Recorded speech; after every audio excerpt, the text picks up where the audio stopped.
Hello everyone, my name is Candice. Welcome to Candy Creations. In this video, I'm going to make a lap tray. Because we don't really have a dining room table, we trek all the way upstairs to have our meals. So balancing a plate and a cup and whatever else up the stairs isn't always ideal. So I'm hoping that making this lap tray will kind of help with some of our issues. So let's get crafting.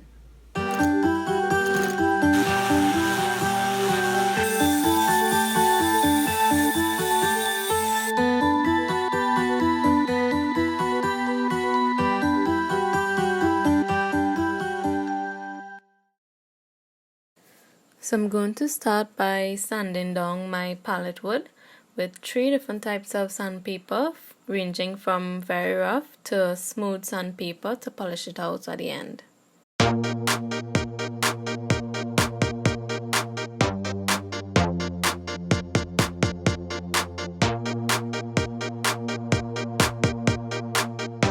Most likely I picked up this pallet wood from a factory, so I'm not quite sure exactly what they had stored in it. So in order to use this as a lap tray, I am disinfecting the wood and giving it a bit of a scrub down.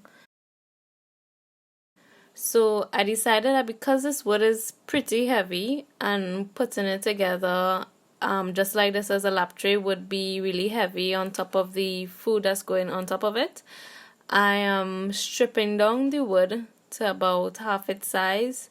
So when I use that as the base, it would not be as heavy as if I was to use the original wood as is.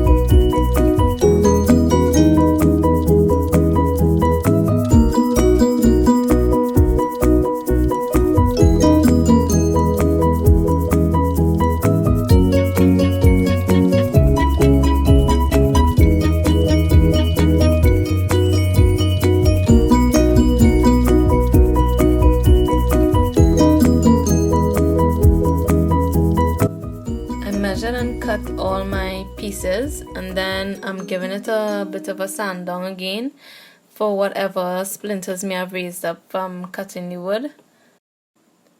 And now it's time for me to put everything together.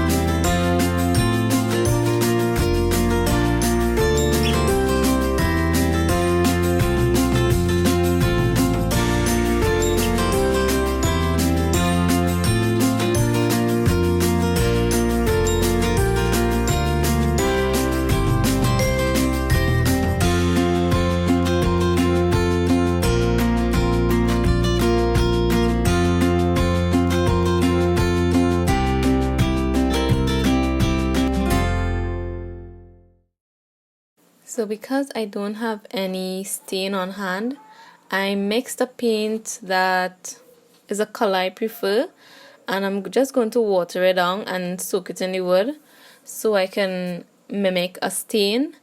And I just wipe it off lightly with a napkin just so it barely gets the color into the wood and not excessive paint on top of it.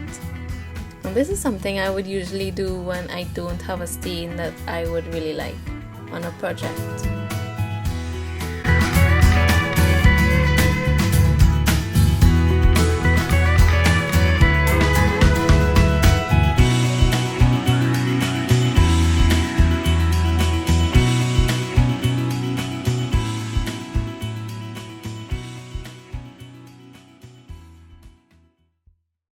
My next step is to cut out the monogram that I'm going to put on the inside of my lap tray, just to give it some interest and to make it feel a little more homey and welcoming.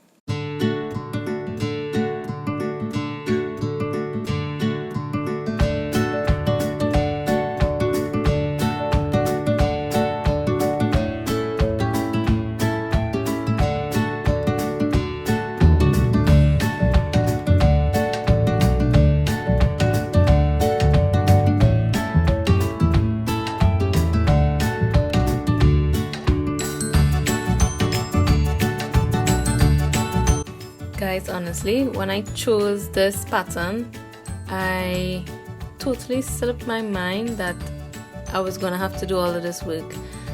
It gives a lot of trouble to stick to the transfer paper, and sometimes I really just feel like, why did you do this?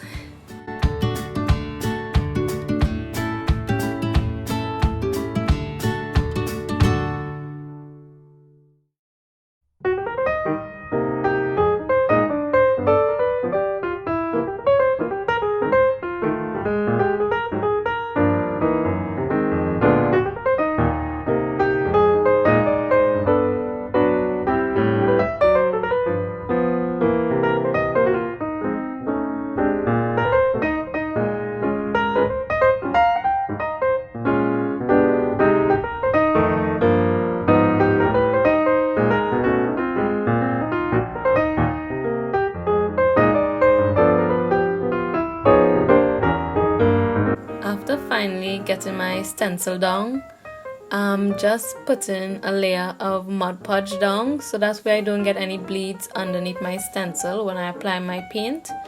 And this is a little trick I learned from YouTubers who also do stenciling. So it's sometimes good to look at YouTubers. You learn new things.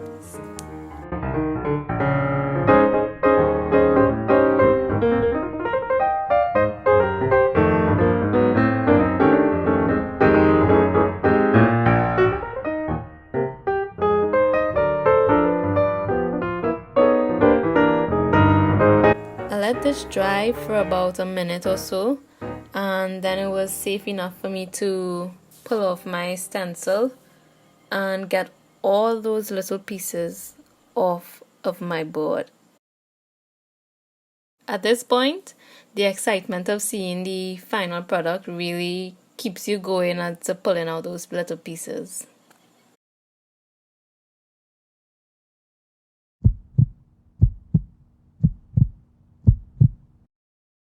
Now my tray is ready to be sealed now that it's all finished painted. I'm sealing it with a polyacrylic satin finish, and this is usually my go-to when I'm sealing off any wood project that I do, if the whole thing is not being painted. A double coating of this should protect my wood from any liquid spills or any messes that I make on the tray.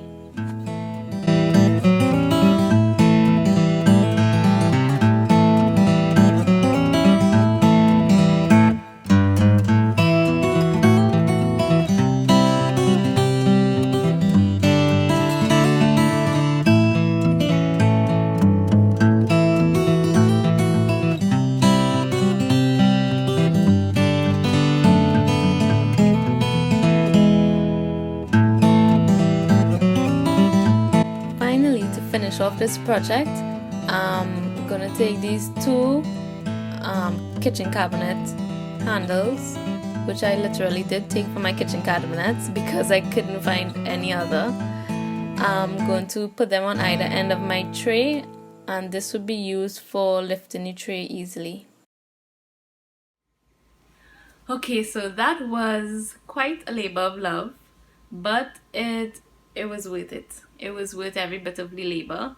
Even pulling out the stencil, that was really time consuming, and it got a bit stressful there for a moment.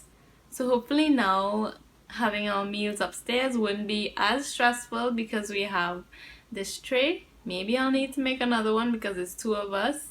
But thank you all for watching. I hope you give my video a thumbs up, and God bless, and we'll see you in the next one. Bye.